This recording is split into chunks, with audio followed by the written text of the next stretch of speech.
Welcome to this week's Bookend updates. This week I'm bringing you some romance and a whole lot of ooga.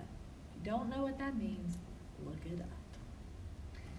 This week I bring you What Light by Jay Asher. And let me preface this by saying, yes, Jay Asher is the author of that controversial book, 13 Reasons Why.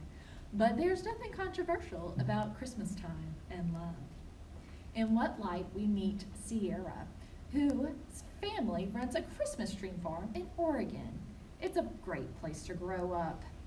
Except that every year, they pack up and move to California to set up a Christmas tree lot for the season.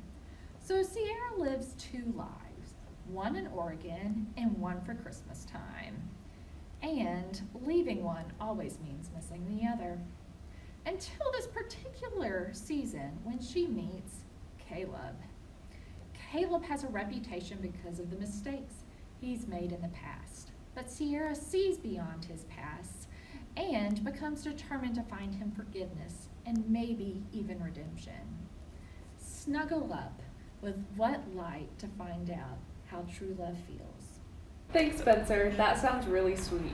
I read a book this week that is a little less sweet. It's called 6 Angry Girls by Adrian Kistner. It's about 2 high school seniors. One of them is named Raina and the other one is named Millie. Millie has basically been the backbone of her high school's mock trial team since she was a freshman, but all of the boys in the club conspire to essentially vote her out and ruin her senior year. Raina, on the other hand, gets dumped completely out of nowhere by her boyfriend of 5 years, Brandon, who also happens to be the vice president of the mock trial team.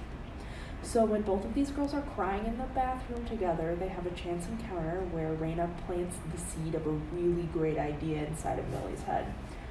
What if they start their own mock trial team? This is a great one if you're really into stories about friendship, empowerment, and good old-fashioned girl power. Thanks, Cristina. Hell hath no fury like teenage hormones. And now, switching gears entirely, this week I read They Went Left by Monica Hess.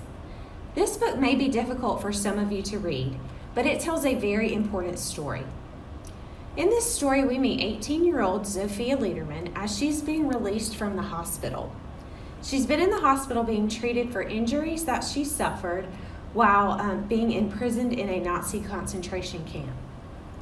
As she leaves the hospital, she returns to her native Poland to try and find her brother and pick up the pieces of what's left of her life.